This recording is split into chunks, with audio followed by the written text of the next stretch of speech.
Hello po sa inyong lahat mga ka-crypto. Ako po si Pinoy Crypto Trader at sa video na ito ay atin pong pag-uusapan ang tungkol dito kay XRP kung saan ang sabi po rito ay Bitcoin trader buys 888,353 XRP injecting $500,000. Kaya yan, meron na pong isang Bitcoin trader ang bumili ng malaking amount ng XRP token na uh, umaabot po sa 888,353 at ayan po ay nagkakahalaga ng nasa kalahating milyong dolyar. Kaya ayan, ang laki po ng binili ng Bitcoin trader na ito na XRP. At yan po, atin pong aalamin ang kabuuang detalye rito kung ano ang dahilan ng Bitcoin trader na ito kung bakit siya biglang bumili ng ganito kalaking amount ng XRP tokens. Pero bago po tayo magpatuloy ay nais ko lamang po munang bigyang linaw ang aking disclaimer kung saan ang nilalaman po ng video na ito ay hindi po ito isang financial advice. For education and information purposes lamang po ang layunin nito. Maliban po dito ay nais ko na rin pong magbigay babala na wala pong kahit anumang group chat ang Pinoy Crypto Trader. Yan, prominent Bitcoin traders flood the XRP market, injecting substantial funds amid growing skepticism. Yan, maski si XRP ay nakakaranas daw ng mga skepticism. Yan, yung mga negatibong mga bagay-bagay tungkol kay XRP ay meron na pong isang ayan, kilalang Bitcoin trader ang siyang napabili ng malaking amount ng XRP. Regardless of the growing resentment towards XRP, notable traders from the broader crypto community are increasingly entering the XRP market, expressing their confidence in the asset. Kaya ayan, maski hindi nagiging maganda ang sitwasyon ni XRP ay meron pong mga ibang traders dyan kung saan ay mas tinitik advantage po nila yung opportunity na ito para makapag-enter or makapag-accumulate ng malaking amount ng XRP tokens.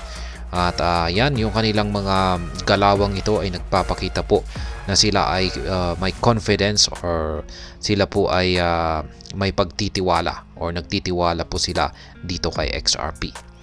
Yan, syempre, kung wala silang tiwala kay XRP ay walang dahilan para sila ay bibili ng napakalaking amount ng XRP token.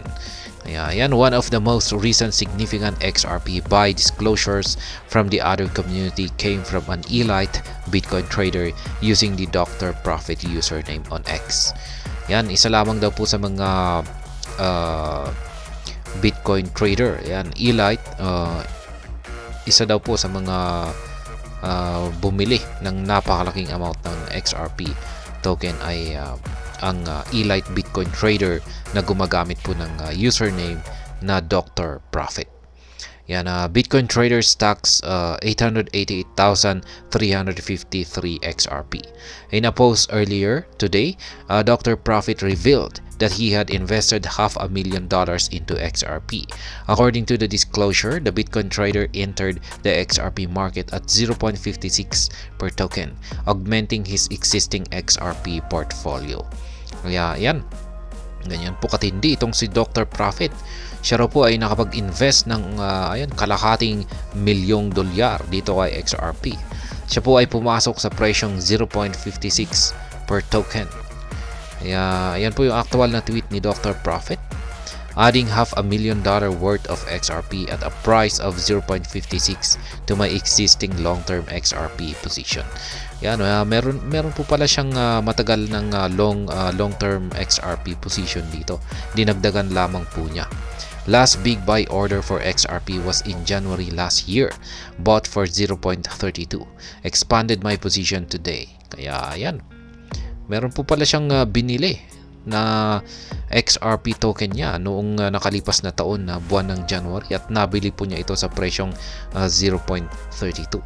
Kaya siya po ay in profit ngayon. Tapos ginawa niya ay dinagdagan pa niya. Specifically, he acquired a total of 888,353 XRP tokens on February 16 in 2 batches, with each batch being purchased 20 minutes apart. Ayan.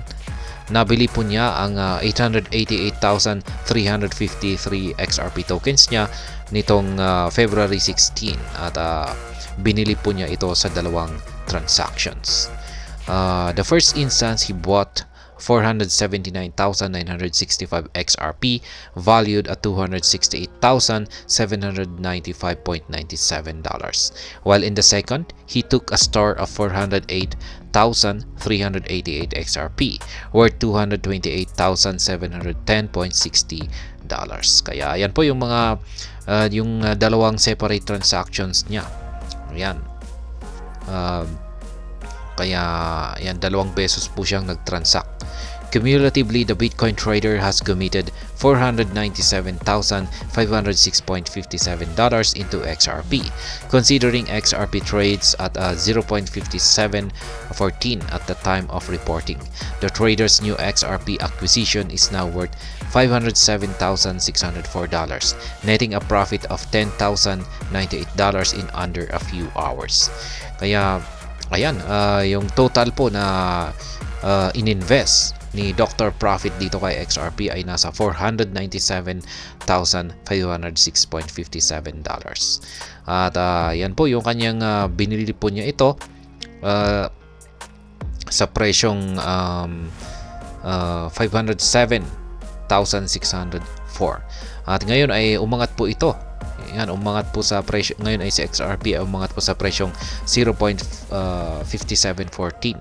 Kaya kumita po si Dr. Profit ng $10,098 sa loob lamang ng ilang oras lamang. While some cryptocurrency community members have praised Dr. Profit's move, others have expressed skepticism, questioning the reasoning behind investing such a significant amount in XRP. Kaya yan, ang crypto community ay may mga members po ng crypto community ang hinangaan naman daw po ang naging action dito ni Dr. Profit, kung saan ay kumita siya ng $10,000 kaagad sa ilang oras lamang. Ngunit meron din pong ibang mga community members ng cryptocurrency ang skeptic at sila ay napapatanong kung ano nga ba talaga ang dahilan sa pagbili ni Dr. Profit ng ganito kalaking amount ng XRP. Another Bitcoin targeting $7 XRP. Meanwhile, Dr. Profit is not the only Bitcoin trader entering the XRP market. Similarly, in a recent post, a Bitcoin day trader disclosed an update to his XRP portfolio. He posted a screenshot of one of his wallets indicating a balance of 180,738 XRP valued at $102,746. Ayan, hindi lamang po si Dr. Profit ang tanging Bitcoiner na nag-invest dito kay XRP. Meron na rin pong isa na Bitcoin trader ang nag-invest dito kay XRP. At yan yung kaniyang meron po siyang ipinakita na screenshot sa kanyang wallet kung saan ay meron po siyang balance na 180,738 na XRP na nagkakalaga naman po sa $102,746. Interestingly, this Bitcoin day trader has set a target price range of $3 to $7 for XRP this year. He mentioned he would be taking some profits from his XRP holdings at around $3 to $7. Kaya yan, ang Bitcoin trader naman daw po na ito ay meron daw po siyang price target na nasa $3 to $7 para sa taong ito. At ayon po sa kanya ay kung sakaling umakyat daw po si XRP sa presyong $3 to $7 ay dito po siya magdi-decide para mag-take ng profit. Ayan po siya, si Miles G Investments. XRP holdings update. I have more in other wallets too. Will trim some profits around $3 to $7 this year. Ayan po yung kanyang screenshot sa kanyang wallet. Yan po yung kanyang amount na nilalaman ng kanyang wallet dito. Similarly, the Crypto Basic recently featured the story of a crypto founder who revealed his return to the XRP market after a 7-year hiatus from the asset. The basis of his newfound bullish sentiment was his belief that the growing negativity surrounding XRP signaled a positive development. Ayan, meron na rin pong isang nagbabalik na crypto founder. Ayan, at kanyang renewal dito yung kanyang XRP market pagkatapos daw po ng kanyang 7-year na hiatus or yung parang pananahimik. Kaya yan, at meron daw po siyang isang matinding paniniwala na yung negativity yan na nabubuo ngayon dito sa community ni XRP ay isa daw po itong positibong indicator or positive development daw po ito. At ayan, hanggang dito na lamang po tayo sa video na ito. Sana po ay inyong nagustuhan ang aking paliwanag dito. Kung inyo po itong nagustuhan ay pakiclick lamang po ang like button nito. Para naman po sa mga bago lamang dito, kayo po ay aking inaanyayahan para mag-subscribe. Pakiclick na rin po ang bell icon nito dahil ito po ang siya magsisilbing notification nito sa mga bago kong videos na akin pong ina-upload sa aking YouTube channel na ito. Marami pong salamat sa panonood, ingat po tayo lagi at God bless po sa ating lahat.